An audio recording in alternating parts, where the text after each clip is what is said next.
All right, Week 9 Operation Football. It's the final Friday night of the regular season. Two teams already in the postseason party, each trying to jockey for better playoff position. It's Elkhorn South, Papio South. Lauren Michelson has more with the monster matchup from Foundation Field. Hey, Lauren.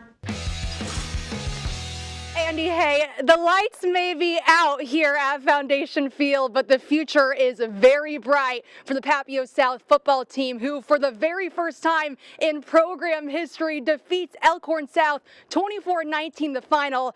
The Titans have their first 8-win regular season for the first time ever. Let's take a look at how they got it done. Here are your highlights. Both teams coming into this one 7-1, playing for some playoff seeding. First quarter, Brant Beckenhauer hits Brady Alderson for a 21-yard strike.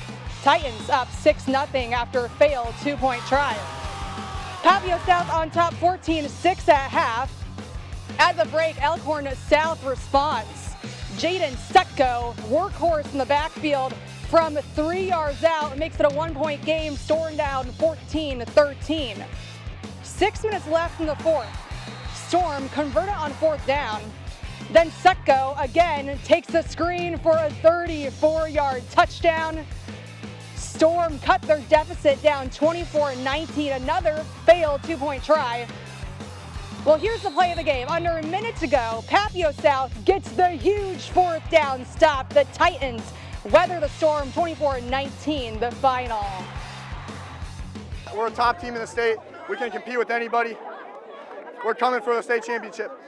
You know, I think we proved a lot to ourselves. I think we might have proved a little bit to our opponent. You know, they've gotten the best of us the last handful of times we played.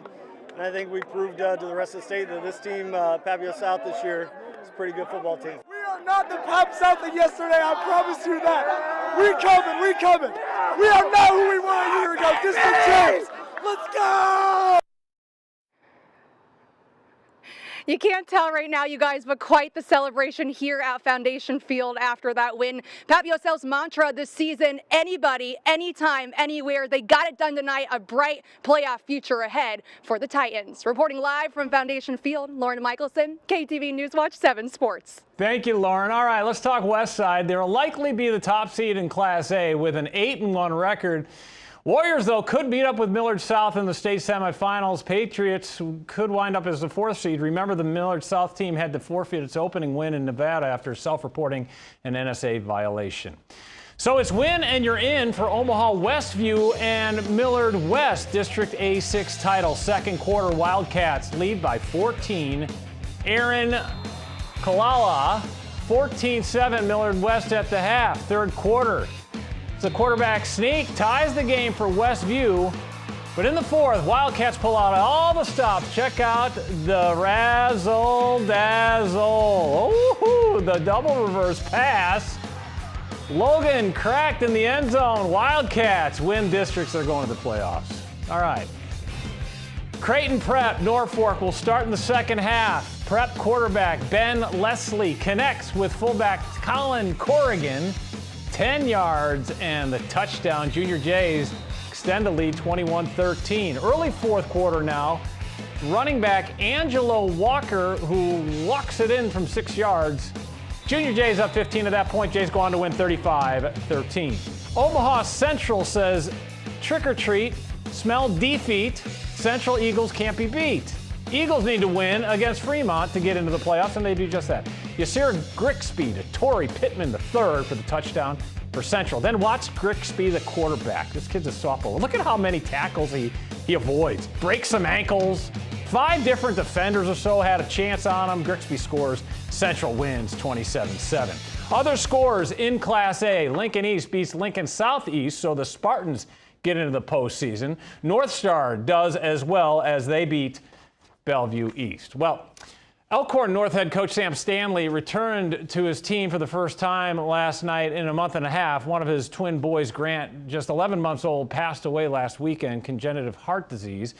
The Wolves then went out and beat Bennington 29-27. Ethan Beachy scored the game winner as time expired. It's the Wolves' first win over the Badgers in school history. All right, Scott, the Skyhawks taking on the Blair Bears. Scuts, first play from scrimmage. long 85-yard touchdown. Look at that, going all the way. This was an offensive back and forth. We're tied at 7. And then Scott scores again and again and again. 49-38, the final. All right, Plattsmouth, Ralston, it's win and you're in for Plattsmouth. Ralston has a chance to get into the postseason as well. 23-21 Ralston when Plattsmouth gives it to the upback Jackson Eby, the touchdown Blue Devils. But the Ralston Rams will answer. Quarterback Cade Sticks, the Renegade. Oh, babe, I believe in. I must be on my way to Braden Vandervoort, into the bucket, touchdown. But Plattsmouth would win this one 49-36. Battle of 370, Gretna and Gretna East. The Griffins, Gretna and Gretna East. Let's try this again. Gretna and Gretna East. If I keep saying it, we're going to get to it. Yes, we are. You bet your bottom dollar. Connor Sams, the big hole, and Sams runs past everyone. Gretna East goes on to win 35-28. Looks like Gretna East will be the 2 seed in Class B. Norris wins 42-19, and Waverly will get the top seed in Class B. The Vikings beat Pius 22-7. All right, straight ahead, our final fan favorite game of the 2025 season, Ashland-Greenwood at Gross Catholic. Speaking of which, the AG Spirit Squad gets the honor to take us to break.